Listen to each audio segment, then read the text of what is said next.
Hey, what's up everybody? Welcome back to another episode of What's in a Performance, where today we are going to be reviewing apparently what seems to be one of your guys' favorite new Animenz arrangements. New as in like in the last 1 or 2 years. Vogel im Kafig.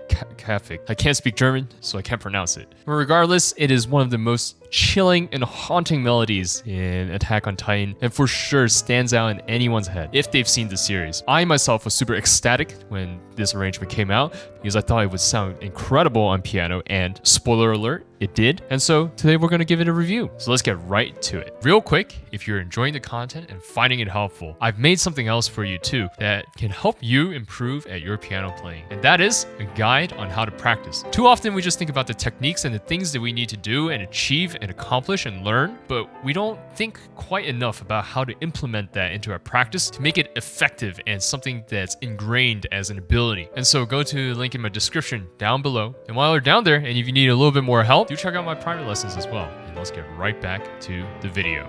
Alright, we're all set up. As per usual, this is my first time reading this sheet, so my demonstrations will be a little bit sloppy, but I'll do my best. And let's get right to it.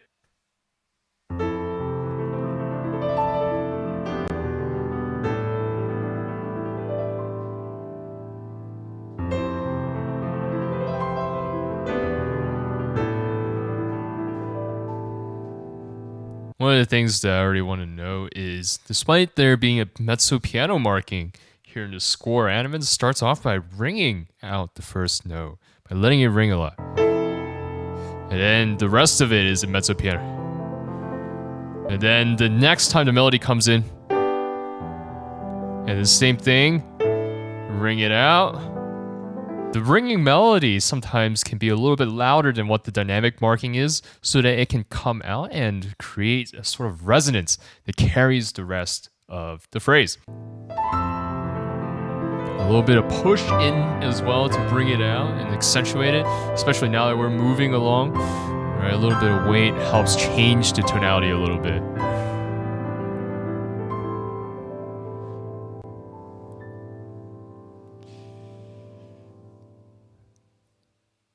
Note right there, we lift the pedal before we start the next phrase. We've briefly mentioned this in previous videos, but when you have fermatas like this, sometimes some people opt to hold the pedal all the way through, so then it sounds like we start by melting or coming out of the phrase that we just finished. But if you lift the pedal, then it feels like you're taking a new breath and starting the next part of your story that you're trying to tell. Either way, it's suspenseful, but it creates the interesting layer of interpretation. It's almost like you're holding still for a moment and then you start moving.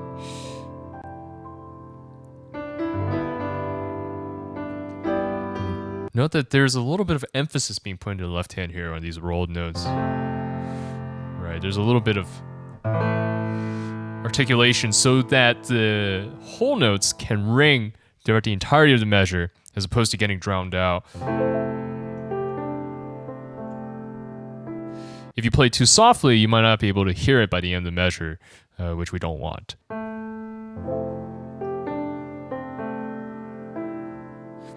It sounds a little bit weird. Also note how the melody begins on the upbeat of each measure. When it begins, Animenz introduces very nicely by rolling a little bit up into the downbeat. Sometimes students will start too loud, or instead of playing to the downbeat. And it creates that natural sort of like ebb and flow in the music inherently. And strong beats are very important to think about sometimes.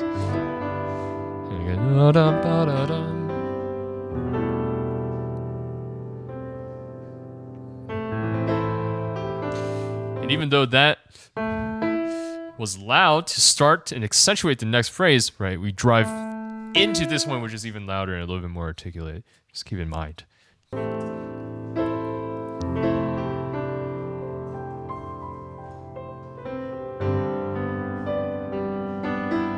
Notice how this mezzo forte is not that much louder than the mezzo piano that came right before it. And the reason why you can get away with it not actually being that much louder is because it's a little bit thicker. Instead of just holding chords, right, now there's a little bit more movement throughout the measure.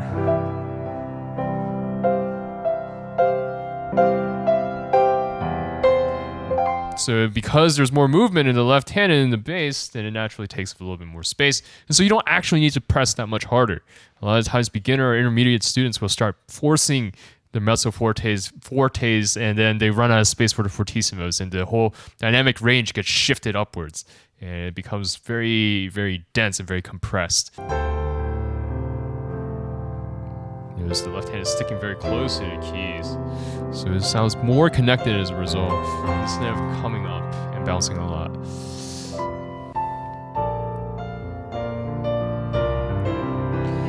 The triplets add such an interesting tension.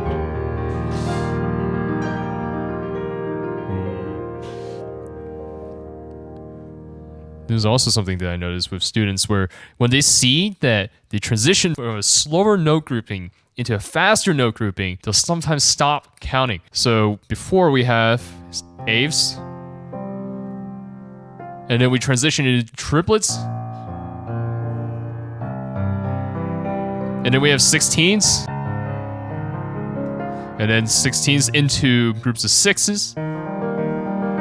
And a lot of times students will see this last group of six, assume that it's just going to go fast and play as fast as they can. It'll end up sounding like a blurry mess. A little bit interesting. It's like Beethoven-esque, where it's like the cello rondo is written out for you. It just maintains the sense of pulse, but also gives it measured sort of acceleration into then the poco retardando at the very...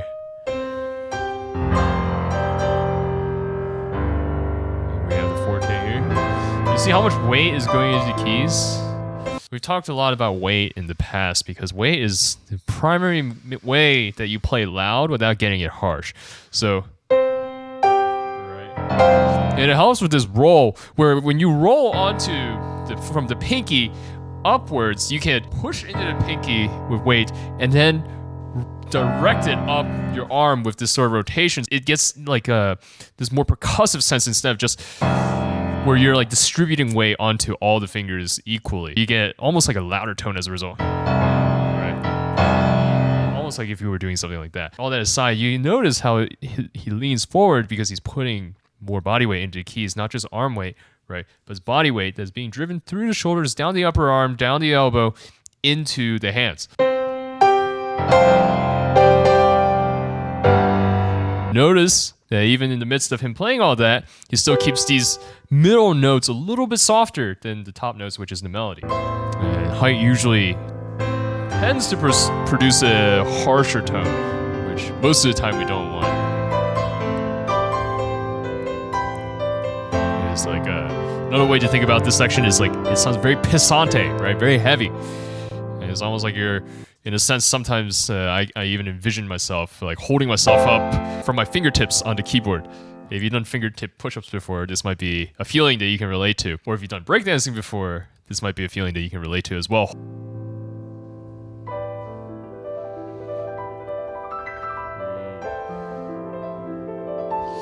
Here we go. We want to think of this section, these sort of light sections, I want to think a little bit about the wrist movement. So it's almost like with the heavy section, we have a lot of body movement into the keys, forward into the keys. With these lighter sections, we're almost like thinking about the wrists flowing like this, right? It's like almost like a circular movement where my wrist travels in a certain direction, and it's not so much like I'm leaning forward into the keys, rather I'm directing that up and down the keyboard. It's one movement. I'm thinking like I flow with my wrist down and then back up. It's like the down up that we've talked a lot about for beginners, where we play slurs like this, down up, right? Except I'm translating that movement across two hands. So it's down on the left, it comes up, up, up, up, up, up onto the right. And then when we get to the big run where it goes up and then back down, so instead of feeling my hand go up off the key, I feel it lean in this direction up the keyboard, but then use that almost as like a recoil to bring it back down. So it's like over and back down. Right, and that's how we keep it very light, so then the fingers don't have to press a lot or we're not pushing really hard into the keyboard.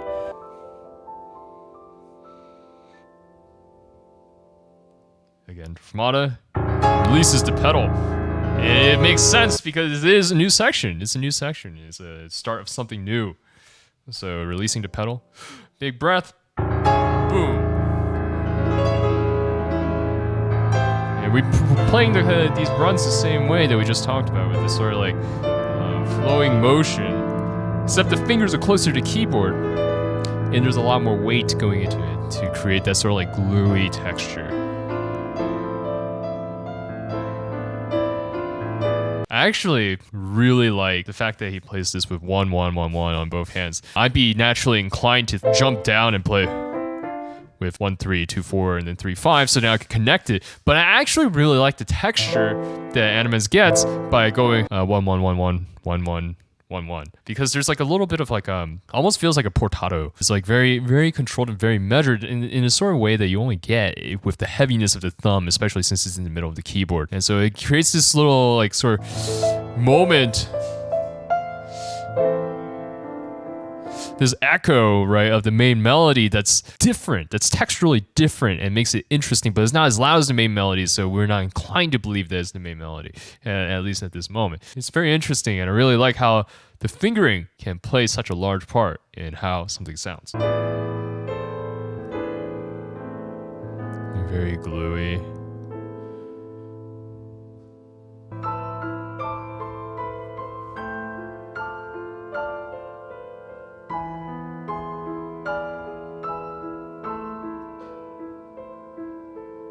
It's very interesting the way that Animenz is phrasing this right here. On first glance, when you see something pianissimo and you see legatos and slurs, my first inclination at the very least is to phrase it like with a very smooth, almost like a dolce cantabile sort of like texture. So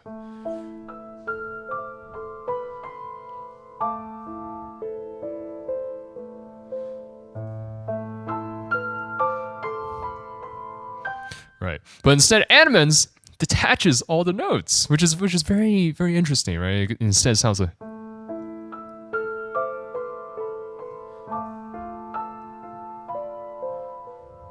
which contrasts from the gluey sections that we got before with the runs, but it almost creates like an impression, like almost each note is like being, to me, it almost sounds like it's being played on like a bell tower. So it gets, especially with the pedal, it kind of rings in its own way because we're bouncing. As opposed to, right, which sounds a lot more joined together. And the same goes for left hand, right? Instead, it gives it a little bit more of a haunting, chilled feeling, and it almost sounds a little bit more militant as well, which again fits the theme. Ooh,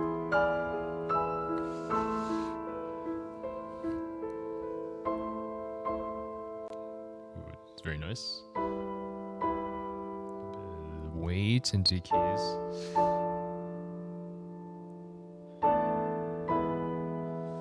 Again, the strategy to get these very soft chords across most music, all music, is to just let the arm be one unit starting from the elbow. You just slowly lower your elbow downwards as opposed to thinking about lowering your wrist or even your hand. Right, so this is almost like soft locked into one structure, one shape, and then I just drop my elbows, right? And I feel the weight evenly distributed on all my fingers, so then it all go down at the same time. And at the same loudness and the same softness. This is an example of using weight very controlled and judiciously to create a very soft and a very delicate tone. Weight is not just always for heavy, loud fortes. Now there's a little bit more, right? Also arm weight. I love the middle part because it's phrased. More weight. And you hear the middle voice with the 16ths get a little bit heavier too, right? Because you can tell from the glued feeling and the glued texture.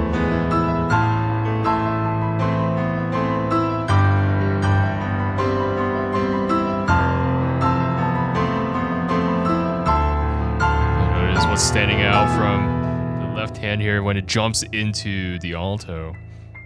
I suppose high tenor, since we have many, many voices here. It's being phrased, right?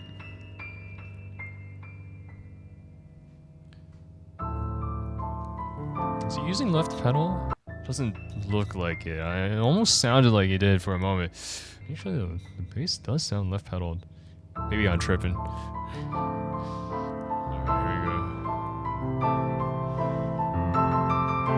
A little bit of bounce from the wrist. It's kind of like we've talked about playing repeated notes before, or like you're feeling one motion downwards produce an action reaction that creates the second note. So one motion down, and my hand naturally bounces back up, and because it bounces back up, it's almost like a ball that's bouncing, and then you're putting like your hand on top of it, so it bounces faster and faster and faster, down and then back down, right?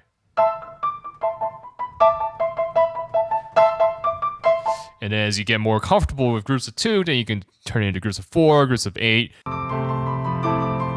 see his hands stay very close, right, and compact. Especially to create that crescendo, you push more into the keys. This melody gives me shivers every time. You traders! Oh. You traders for not liking and subbing.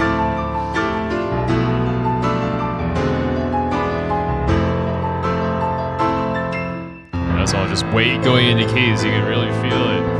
And you can feel it in these runs as well. See, his hand almost looks heavy when he's playing. But despite all that, it's not indiscriminately applied. You still hear the important beats.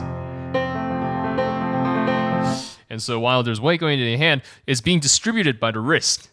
Right? So all this weight is going into the arm, going into the hand, and the wrist directs where it's going. And the wrist is like the valve at the end of the hose. You get to determine how much goes where and how you're going to use it. It's a valve at the end of the hose. It's like the nozzle at the end of a hose. The valve is what the arm weight is. Wow, I'm mixing up my analogies. This is fantastic. Yeah,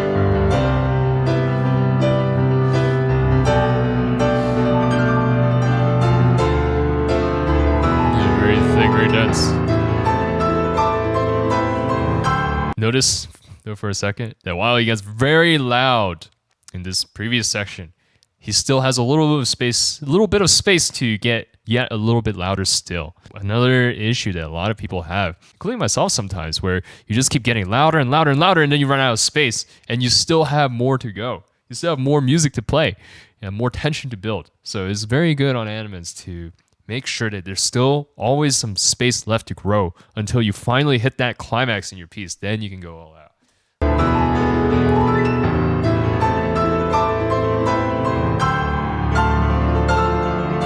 Oh, I love these runs. And the emphasis, important. You're driving off that finger to create the rest of the run. These 16th notes might be some of my favorite things ever, because if you write a lot of runs or something that's very flowing, very fluid, if you instantly have the speed of whatever you're playing, it creates percussiveness. Because Animenz goes from 32nd notes straight to 16th notes, accompanied by jumps, you instantly get a lot of emphasis on for this section to demarcate the end of the phrase.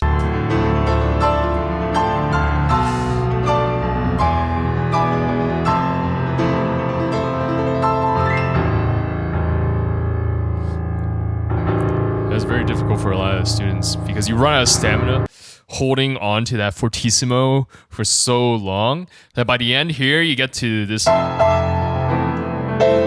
then you naturally want to ease off the gas, but Animenz holds the ferocity all the way to the end so that he can get even stronger, almost like it feels a little bit brutal. Maintaining intensity is hard. I personally have a massive issue sometimes with my own playing and trying to hold the intensity throughout an extended period of time. And it finally drops at the very end. Very, very chilling, haunting, and beautiful. We'd love to see a black screen with a note echoing, reverberating out from the darkness. But that was Animenz's arrangement of Vogel and Kafig. If you enjoyed that, be sure to check out my Discord where you can talk to music and other piano-related things and anime with me and other people in my communities. And of course, check out my description for a whole bunch of other things that might be helpful for you. I'm sure you'll enjoy one of these videos here because I'm, again, talking about Animenz or maybe some other famous pianist that you may have heard of. And until next time, everybody, peace.